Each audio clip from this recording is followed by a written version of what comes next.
Question पूछ सकते हैं, जो भी कोई क्वेश्चन है। देखो मेरी स्टोरी सुनो, मेरी स्टोरी कितनी सी। हमारा गाँव है सिकंदराबाद, जिला बुलंदशहर। यहाँ जहाँ स्टूडियो है, यहाँ से 18 किलोमीटर दूर है हमारा गाँव। और 18 होगा पक्का, 18 से 19 किलोमीटर है। ठीक है, 18 ही पड़ता है, मतलब 2 रास्ते हैं, एक से 18 है। हमारे पिताजी किसान हैं, मम्मी हाउसवाइफ है, और 5 भाई बहन हैं हम। 5 भाई बहन में सबसे बड़ी हमारी दीदी हैं, फिर हमारे भाई हैं बड़े, फिर मैं हूँ, और फिर मुझसे छोटी 2 बहनें हैं।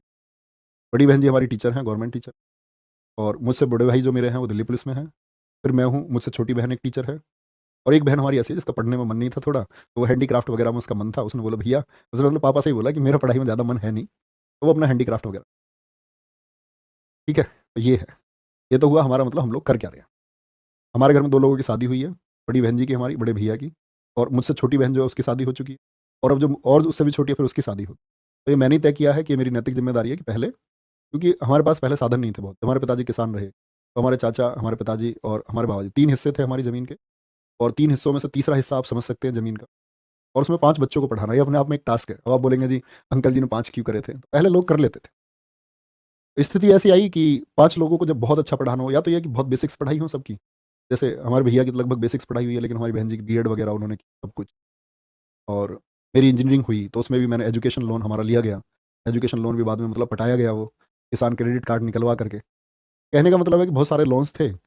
और फिर दीदी की शादी हुई, तो एकदम से पैसे इतने सारे कहीं से हमारे पास आए भी नहीं कि कोई ऐसा सोर्स हो कि इनकम का कोई सोर्स हो, क्योंकि सब कुछ खत्म ही था।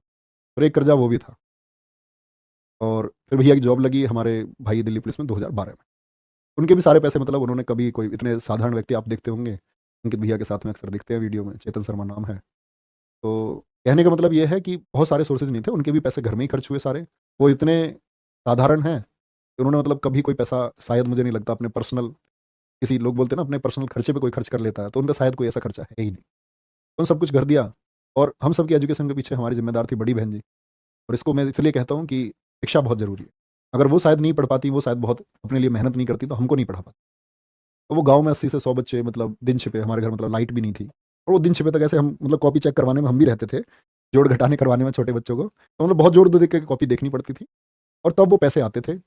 और शायद जितना मुझे याद है अपनी याद में, कि हमने जो नए कपड़े पहनने शुरू किए, जैसे एक बेसिक मेमोरी होती है ना, कि जैसे मुझे बचपन तक की अपनी सारी चीज़ें याद है वैसे। लेकिन एक बार ये होता कि कभी बुआ कपड़े ले आई, कभी कोई ले आया। पहली बार खरीद के अपनी चॉइस से हमारी बहन जी ने हमें कपड़े दिलाए। भाई कुछ खरीदना है, तो वो इतना हमारे लिए करती थी। अपने लिए उन्होंने कुछ नहीं किया। और आज भी मतलब उनकी शादी हमारे घर से कुल 7 किलोमीटर दूर ही हुई है। और भाई साहब हमारे, मतलब हमारे यहाँ भाई साहब बोलते हैं जीजा जी को, बड़े अच्छे आदमी हैं, बहुत सज्जन है, हमारे बड़े भाई की तरह हैं। और बहुत ज़बरदस्त आदमी, इंप्रेसिव। दूसरी बहन के हमारी हस्बैंड है, वो भी बहुत अच्छे हैं। वो इंडियन आर्मी में है आपका, पोस्टेड चल रहे हैं वो वहाँ पे कश्मीर। तो ये तो घरेलू एक स्ट्रक्चर हुआ। तो इसमें हम पले बढ़े। पले बढ़े तो दबाव होता है एक, कि भाई तुम्हारे ऊपर घर की जिम्मेदारी है, कर्ज जैसे हालात हैं। और 2 भाइयों में से एक भाई जब सफल हो जाए, तो उम्मीद की जाती है कि दूसरा भी हो जाए, जिसकी एजुकेशन एक अच्छी हो, जिसने इंजीनियरिंग कम से कम कर रखी हो, तो वो सफल हो। तो हमारा क्या हुआ कि जब जैसे 12th की, 12th के बाद एक शौक था। बहुत घर बोला मैंने कि मैं इसमें कॉमन ग्रेजुएशन करूँगा। कुछ पैसे का कारण भी था, कि पैसे हमारे पास इतने हैं नहीं कि हम इंजीनियरिंग करें एजुकेशन लोन पर। डर लगता था इन चीज़ों से। और अपनी अगर बात करूँ, बहुत ज़्यादा समझ भी नहीं थी। लेकिन मैं अपनी उम्र में, जो मैंने देखा, मैं अपनी उम्र से ज़्यादा समझदार ही हमेशा रहा। कभी कोई ऐसा फ़ॉल्ट नहीं था, कभी हमने कभी कोई गलती नहीं की। एक गलती जिसको मैं आपके सामने पहले ही पेश कर चुका हूँ, वो गलती भी नहीं थी। वो तो बस एक छोटे बचपन 8वीं क्लास में ऐसे ही हमने कोई चिट्ठी दे दी। उसको तुम इग्नोर कर सकते हो, मतलब अगर गलती मानना है तो गलती मान सकते हो। फिर ऐसा हुआ, ये ज़िम्मेदारी आ गई, तो अपना ख्वाब था कि भई यूपीएससी देंगे। और बड़ा मुझे रिसर्च का बड़ा शौक था। मैं छठी क्लास से 12वीं तक स्कूलिंग, मेरी 12वीं क्लास तक मैं अग्रसेन इंटर कॉलेज में पढ़ा हूँ। और अग्रसेन इंटर कॉलेज मतलब हम साइकिल से आते थे। छठी क्लास तक मुझे साइकिल चलानी आई नहीं। 7वीं से मैंने सीखी, तो भैया मुझे लेके गए, एक ही स्कूल में हम थे। फिर 6 साल में स्कूल साइकिल से। पढ़ने का जुनून इतना था कि हमारे प्रिंसिपल थे समय सिंह, मतलब आप कह सकते हैं, मतलब एक डिप्टी प्रिंसिपल थे वो। तो प्रिंसिपल तो हमारे वीरखेड़ा गाँव के थे। और बाद में हमारा प्रिंसिपल बने आपका, उनका क्या नाम था, बीगेपुर के प्रिंसिपल थे सतपाल सिंह अधाना जी। तो स्कूल जाते रहे, पढ़ाई का इतना शौक था, कार्बनिक रसायन 11वीं क्लास में, ठंड के टाइम पर। और मैं कोहरे में अपने साइकिल के स्टीयरिंग पर कार्बनिक रसायन पढ़ते हुए जा रहा था, तो हमारे मास्टर जी साइड में आ गए, समय सिंह जी। उन्होंने प्रेयर ग्राउंड पर मुझे सबके सामने बुलाया। बोले कि ये लड़का किस दिन सड़क पर मर जाएगा। मैंने इसको 3-4 दिन देखा है साइकिल पढ़ते हुए जाता। और फिर मतलब इतना जीएस वीएस का इतना पढ़ने का शौक था, छठी से 12वीं तक जितने भी कंपटीशन हुए, चाहे वो भारत को जानो हो, चाहे रोटेट क्लब हो, छोटे छोटे जीएस के कंपटीशन, और भारत को जानो के बारे में अगर आप में से बच्चे जानते होंगे तो स्कूल लेवल से बच्चे सेलेक्ट होकर के फिर सीबीएसई बोर्ड, यूपी बोर्ड, वो कंबाइंड था, फिर जिले से बच्चे चुने जाते थे, जिले के बाद में फिर मंडल पर, और मंडल के बाद में फिर राजस्थान सेंट्रल एग्जाम होता, तो मैं क्वालिफाइड हूँ। ठीक है, उसमें प्रथम स्थान में रहा। और बहुत वो माइक पे होती थी, ऐसे लिखित परीक्षा नहीं होती थी, माइक पे आपको क्विज में आंसर देना होता था सामने लाइव तुरंत।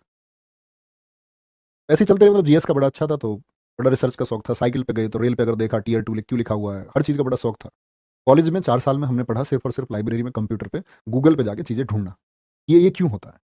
दिमाग में दुनिया में कहीं खंबे पे कुछ लिखा दिखा, दीवार पे कुछ लिखा दिखा, हर चीज़ के बारे में रिसर्च की, ऐसा क्यों नहीं होता है।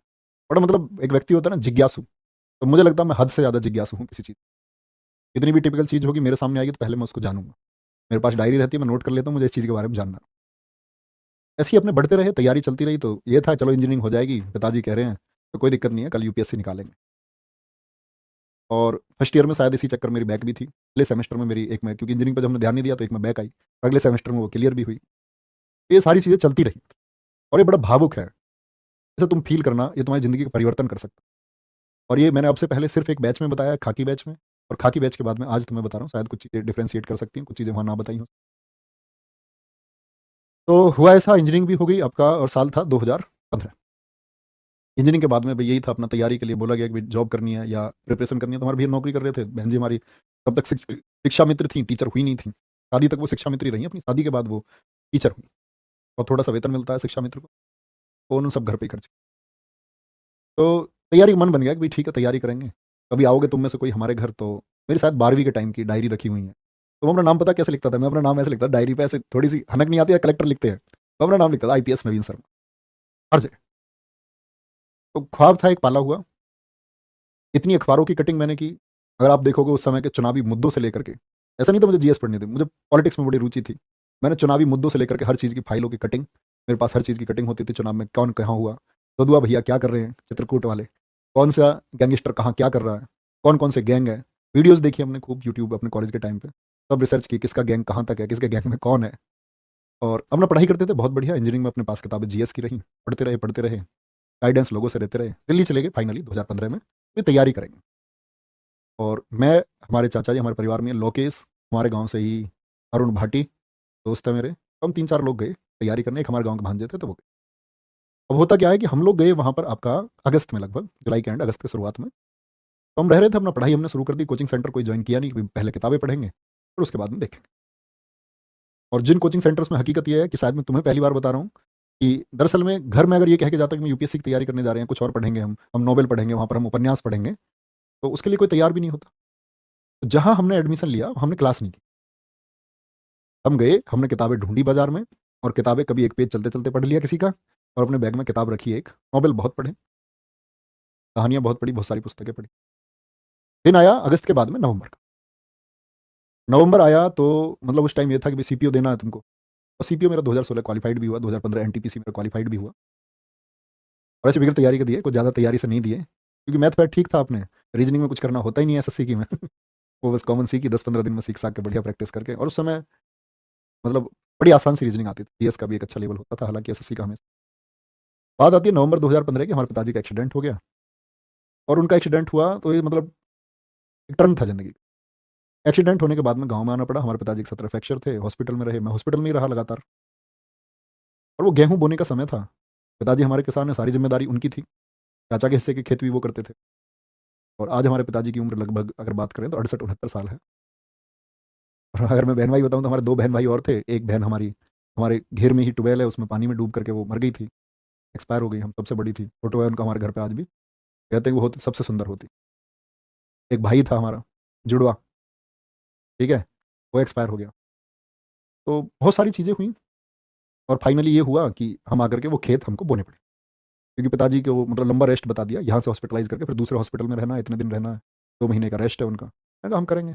जब मैं गाँव में पहुँचा तो मैंने गाँव में पहली बार ये सोचा कि पढ़ाना शुरू करूँ, 2015 की बात में। तो मैंने बच्चों को 10th 12th के जो बच्चे ट्यूशन पढ़ते थे, मैथ और साइंस के ट्यूशन सब पढ़ते हैं, इंग्लिश में पढ़ाता था, मैथ साइंस पढ़ाता था। गाँव में मतलब मल्टीवर्स टीचर चल जाता है, एक सब्जेक्ट पढ़ा सकता है। तो उसमें क्या हुआ कि हमारे गाँव से बच्चे अलीगढ़ पढ़ने जाते थे, और अलीगढ़ में नकल बहुत होती है, यूपी में प्रसिद्ध है। हमारे गाँव से लगभग हर साल 50, 60, 70 लड़के अलीगढ़ से 10वीं और 12वीं पास होते थे। तो पहली बार मैंने लोगों में ये प्रचारित किया कि आपको अलीगढ़ जाने की जरूरत नहीं है, मैं आपको पढ़ाऊंगा, है ना। और आप यहीं कहीं से लोकल स्कूल से फॉर्म भरो, कहीं अलीगढ़ जो 10, 12, 15 हज़ार रुपये आप देते हो, देने की जरूरत नहीं है। फीस मैं 300 रुपये लेता था पर हेड एक बच्चे से। तो कहने की बात है, बच्चे मेरे पास पढ़ने लगे, उनको दिखा कि ये लड़का मेहनत करता है, सबने भेजा गाँव में, क्योंकि हमारी बहन जी पहले पढ़ाती थी, तो आप समझ सकते हो पृष्ठभूमि थी, पृष्ठभूमि थी कि ये लोग पढ़ाते हैं। अब उस पढ़ाने में क्या हुआ प्यारे बच्चे, कि कुछ ऐसी इमेज बन गई कि आप लोग जानते हैं कि अध्यापन एक सम्मान की चीज़ है और आपका सम्मान बढ़ता है, नो डाउट। यही हमारे साथ हुआ और यही चीज़ हमारे लिए नेगेटिव भी हुई। गाँव में एक पक्ष, मतलब अब वो चीज़ें पुरानी हो चुकी हैं, सॉल्व आउट हो चुकी हैं वो चीज़ें, पर मतलब एक बस ये सच्चाई के नाते है, किसी वैमनस्यता के नाते नहीं है। तो उन उन लोगों को ये चीज़ें खरी नहीं उतरी, तो उन लोगों ने बहुत सारी साजिशें की, प्लानिंग की, कि ऐसा नहीं होना चाहिए। और उसी प्लानिंग में क्या हुआ, वो ईर्ष्या बढ़ते-बढ़ते इतनी बढ़ गई कि उसमें लोगों की बदतमीज़ी हमारे खिलाफ, और वो बदतमीज़ी ऐसे हुई कि मतलब घर के सामने किसी ने गाली दे दी, किसी ने कमेंट कर दिया किसी के ऊपर, हमारे पिताजी से कुछ। पिताजी हमारे बड़े दिलदार आदमी हैं, लेकिन उनको लगता था यार बालक है हमारे, अभी स्ट्रगल फेस चल रहा है सबका, सब कुछ।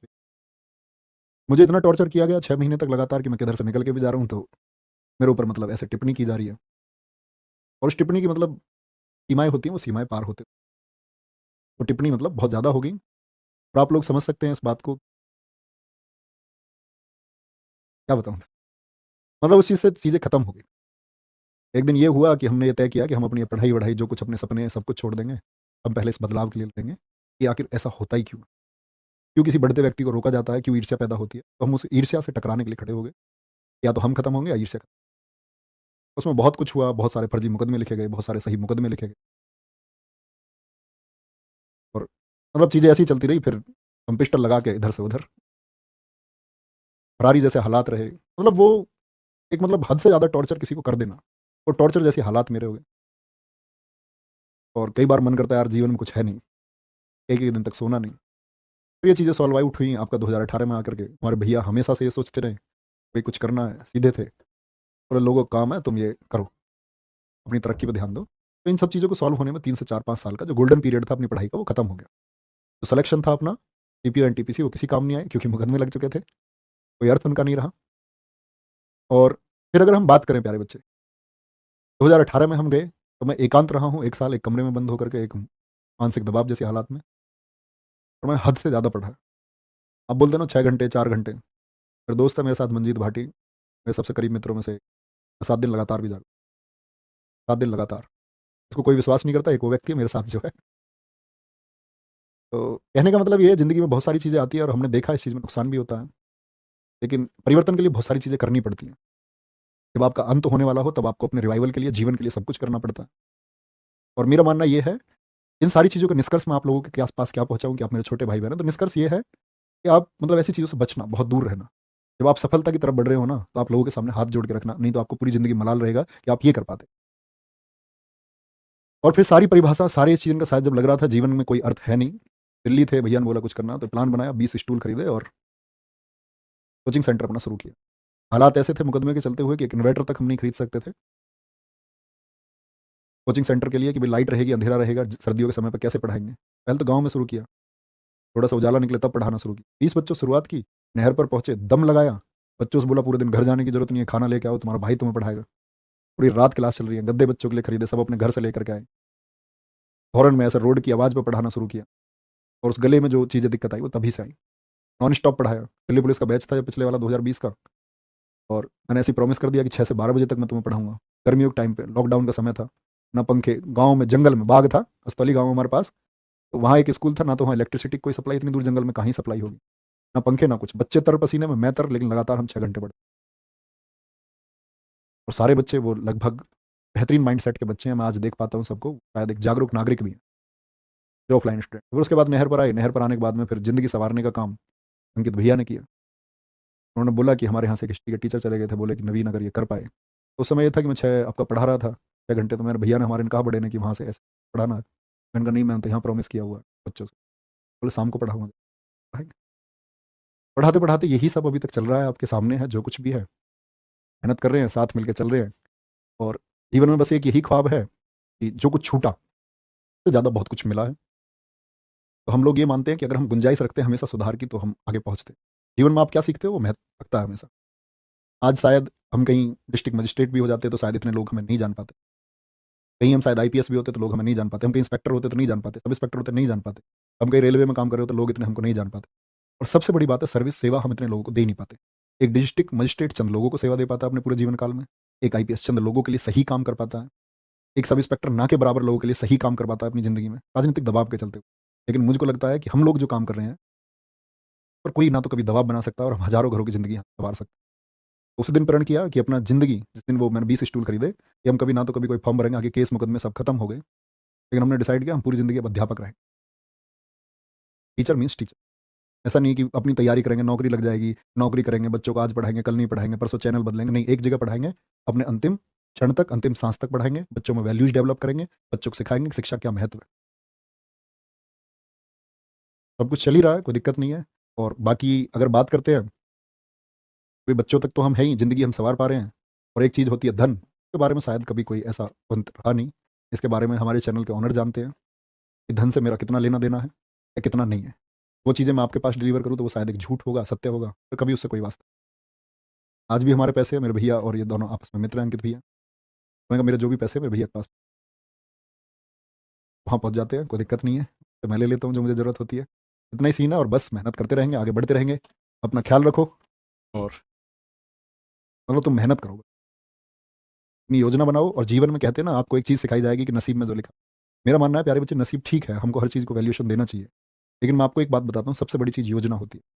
आपके पास एक बेहतर योजना है और आप उस पर काम करेंगे तो आप ज़रूर सफल होंगे। फिर वो चाहे आपकी सरकारी नौकरी की बात हो, मैं बोलता हूँ ना आप में से हमेशा सारे बच्चे सफल नहीं हो सकते, लेकिन आप में से बहुत सारे बच्चे सफलता के ऐसे मुकाम भी लिखेंगे, जो किसी ने ना लिखे होंगे, जो आपने स्वयं नहीं सोचे होंगे कि आप इतने सफल हो सकते हैं, आप इतने सफल हो जाएँगे। मेरे को अभी पूछा सर आपकी कितनी सैलरी है? एक डिस्ट्रिक्ट मजिस्ट्रेट अगर ईमानदारी से जितना 10 सालों में कमाएगा, इतना हम 1 महीने में ईमानदारी की बात कर रहा हूँ मैं, वो भ्रष्ट हो जाए तो बात दूसरी है। वो भी एक अलग विषय है। म मुझे लग रहा है मुझे सारी चीज़ें आपको बता देनी चाहिए। तो अपना ख़्याल रखिए बहुत सारा। और ये भावनात्मक चीज़ें हैं, मैं इनके लिए परेशान नहीं होता, नहीं तो मैं इन चीज़ों के लिए बहुत दिन रोया भी हूँ। बहुत मतलब मानसिक वेदना होती है ना, वो उत्पन्न भी हुई है। लेकिन अब ये चीज़ें थोड़ी-सी नमी आती है आँखों में, लेकिन अब लगता है सब सही है। जीवन का एक अध्याय है, मुझे लगता है मेरे अनुभव का सबसे बड़ा कारण यही है कि मैं हर वर्ग में जिया हूँ। हर वर्ग से मतलब शिक्षित वर्ग से लेकर के इसी दौर में मैं बहुत सारे अफ़सरों से, बहुत सारे राजनीतिकों से, अपने मामले में, अपने बचाव में, लोगों के बचाव में, बहुत सारे लोगों से मिला। बहुत जीवन में भाग-दौड़ रही 4-5। ये शायद मुझे लगता है तभी का अनुभव है और ये हमेशा काम आता है, हर एक फ़ील्ड में, हर जगह काम आता है।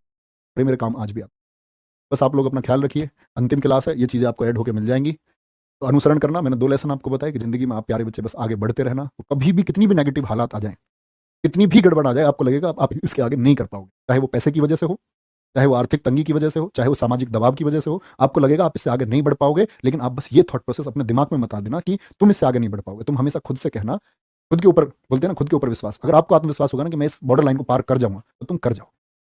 अपना ख्याल रखिए बहुत सारा। बाय बाय, टेक केयर, जय हिंद, जय भारत, जय मां सरस्वती। मिलेंगे प्यारे बच्चे आपका 26 तारीख को मिलान सीरीज में, और उसके बाद में फिर ऐसे ही आपका प्यारे बच्चे सागर में और आगे आप जब तैयारी करते रहेंगे तो आगे किसी बैच में, और जब आप सफल हो जाएंगे तो आपकी सफलता के बाद में गले मिलने के लिए तैयार आपका भाई नवीन। ठीक है, टेक केयर, जय हिंद।